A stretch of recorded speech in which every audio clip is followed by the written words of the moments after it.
Hi, my name's Brianna here at Books&Briars. Today I just wanted to come to you with a video for my September wrap-up.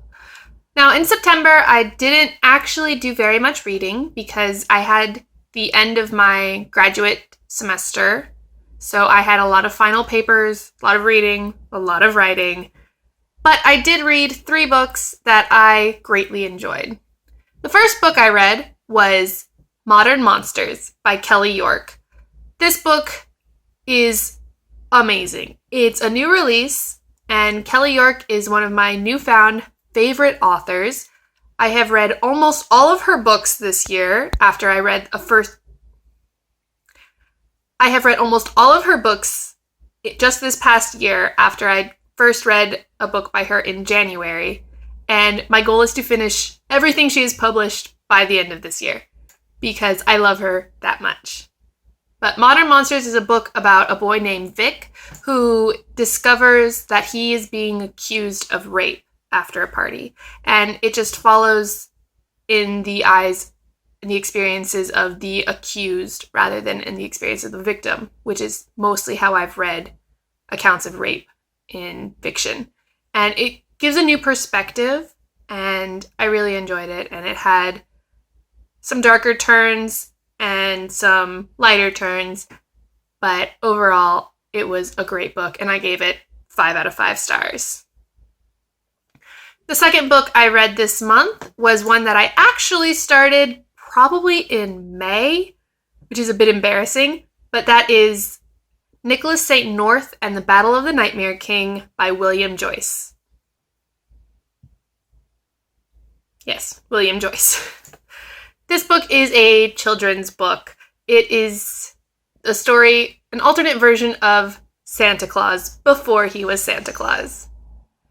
This is also the book that served as part of the inspiration for the 2012 movie Rise of the Guardians, which is one of my favorite movies, and I was really excited to read it. I am also excited to read the next book in the series, which focuses on E. Aster Bunnymund, who is this world's version of the Easter Bunny. I'm probably going to read that next month, October, November, and I hope to read the entire series, and I want to read it to my niece as soon as I get back to the States.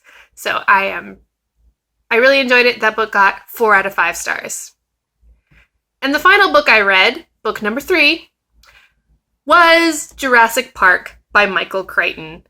This book I read, I listened to it on an audiobook because this past weekend I was really sick and I couldn't focus on reading and just looking at words on a screen because I don't have many physical books. But trying to focus on words just gave me a headache. So I found Jurassic Park on audiobook and I decided this is perfect. I'll listen to this. And it was such a strange experience, but it's a very long audiobook, and I listened to it straight through in probably about 24 hours. And I loved it. I've seen all the Jurassic Park movies, and I loved hearing this book because it's obviously a lot more intellectual and it's got a lot more background and information than you can get in a blockbuster movie. So I loved hearing about the gore and more about the dinosaurs and how they were created. And it doesn't always line up with the movie, which is good because some parts of the movie didn't make sense. But it was great, and it just reaffirmed my love for the character of Ian Malcolm, which is also why I recently picked up the audiobook for Lost World, the second book in the Jurassic Park series, because it's all about Ian Malcolm, and he's my favorite. He's my favorite sassy science mathematician man, and his chaos theory and his ideas about life are wonderful, and I love everything that he says. So, that is what I read. Oh, and Jurassic Park I gave 4 out of 5 stars, because I was sick as I was listening to it, and some things just went over my head, or they just weren't really what I wanted to hear, like certain scenes of gore and disgust.